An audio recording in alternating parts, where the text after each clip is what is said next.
Hey guys, Jose here from Transformative Stories Podcast. Today, I wanted to share with you guys a story that happened to me in Brazil.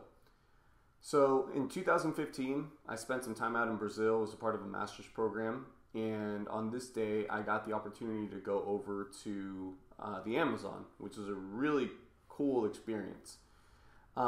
Before I went out on the trip, I had injured my shoulder. More specifically, I had dislocated my clavicle. It wasn't anything crazy. I wish I had this crazy story about how it happened, but it was in the dumbest way, and it was by doing pull-ups. I remember going out on a run with one of my buddies. There was a pull-up bar somewhere, started doing pull-ups, and when I went home, started having pain on my shoulder. I waited until later on that day until the pain got so bad to finally get seen. And it turns out that I had dislocated my clavicle. And if I would have waited any longer, then I would have probably have had to have surgery. So thankfully it didn't. What the doctor just did, they put me on a sling, just told me to stay off that shoulder. I was concerned when that whole thing happened because the trip to the Amazon was literally just right around the corner. Thankfully I got the green light from this doctor to go and go on the trip. He just told me to be careful with it and take some painkillers if I needed to. So this trip to the Amazon, I didn't have much information. It was kind of like a last minute invitation. And all I knew was that I was going to be going to this place called Manaus, going on a boat for about like a week to these different communities in the Amazon. So I took the flight over to Manaus, met with my team, and then I went over towards the boat. Now this boat was about 3 stories high, and all of us were going to be sleeping on hammocks. So that was the part that mostly concerned me about my shoulder. Thankfully, I think it was the day that I arrived, or the day I think it was the day after actually, where I was told that I could finally take off the sling.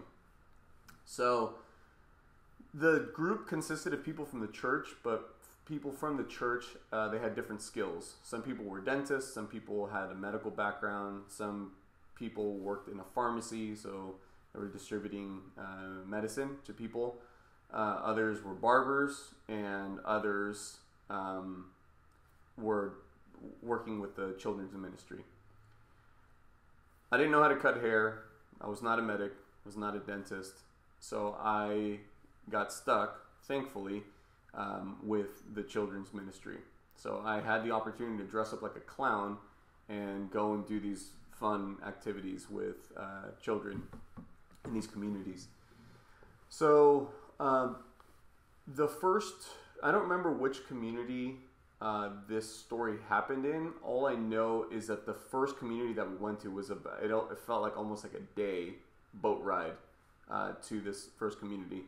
Now each of these communities was different. Some of them were very well developed, electricity, water, schools, and maybe like a little clinic or something. And other communities were not so developed.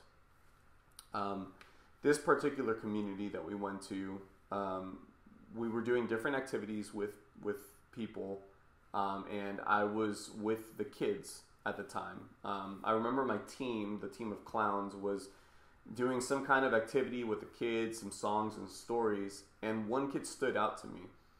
This kid was sitting by himself, sitting with his arms crossed and just completely unengaged. So I decided to go up to this kid and kind of see if I could see what's going on with him. So I tried to invite the kid over to join us in some of the activities. He declined. I was just trying to make small talk with him, and he was just giving me one-word answers. And so I asked him, I was like, do you mind if I share a story with you? And he agreed.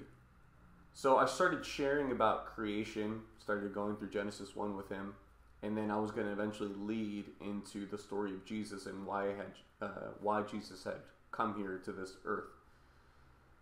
Before I could finish my story, it was time for lunch.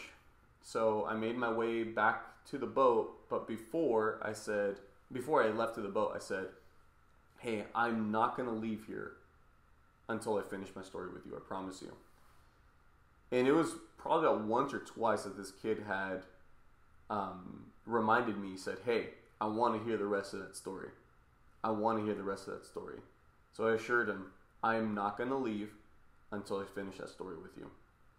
So I went over back towards the boat, ate, and got caught up with some other things that I had to do. And it was probably about an hour left that we were given until we had to move on to the next, go back to the boat and move on to the next community.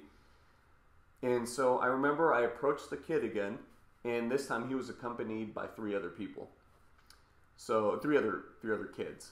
So the kids and I sat down on the ground.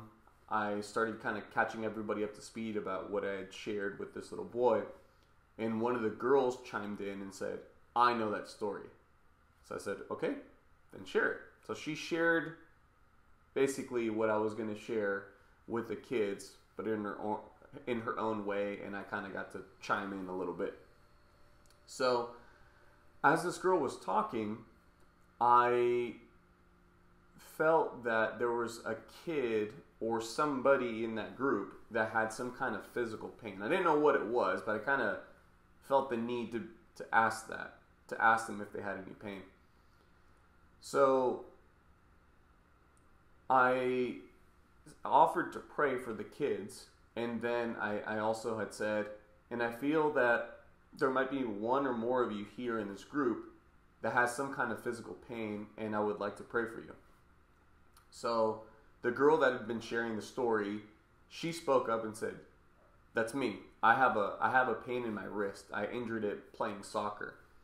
So I said, okay, well, we'll pray for you. I'm going to pray for the group first, if there's any other kinds of needs that I can be praying for, and then we're going to pray for your wrist. So I started praying for the group. For the kids had different prayer requests for like their families or themselves. So I started praying for them and their safety.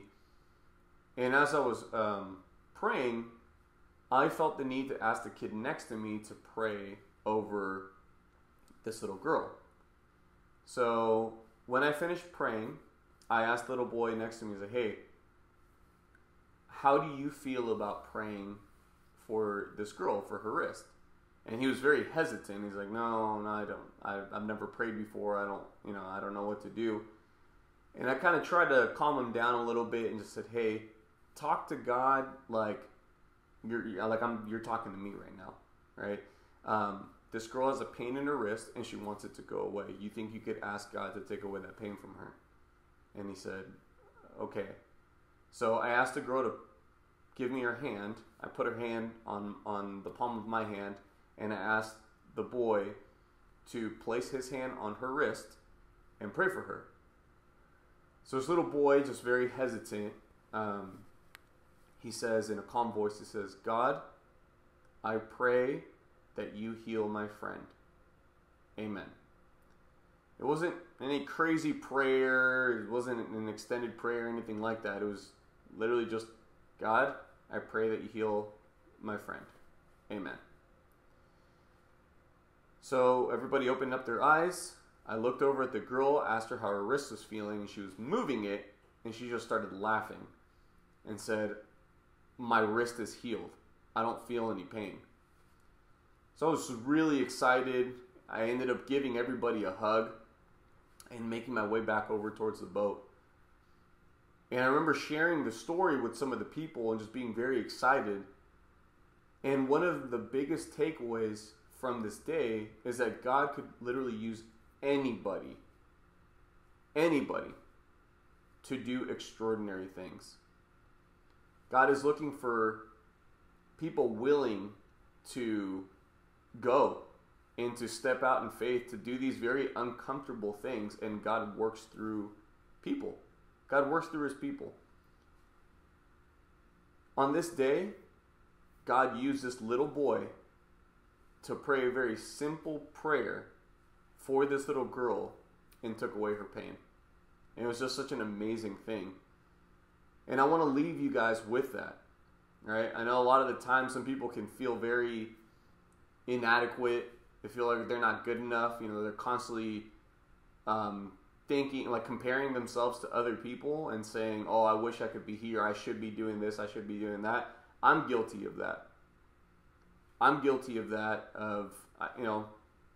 somebody that I feel like I should be in a different place in life right now.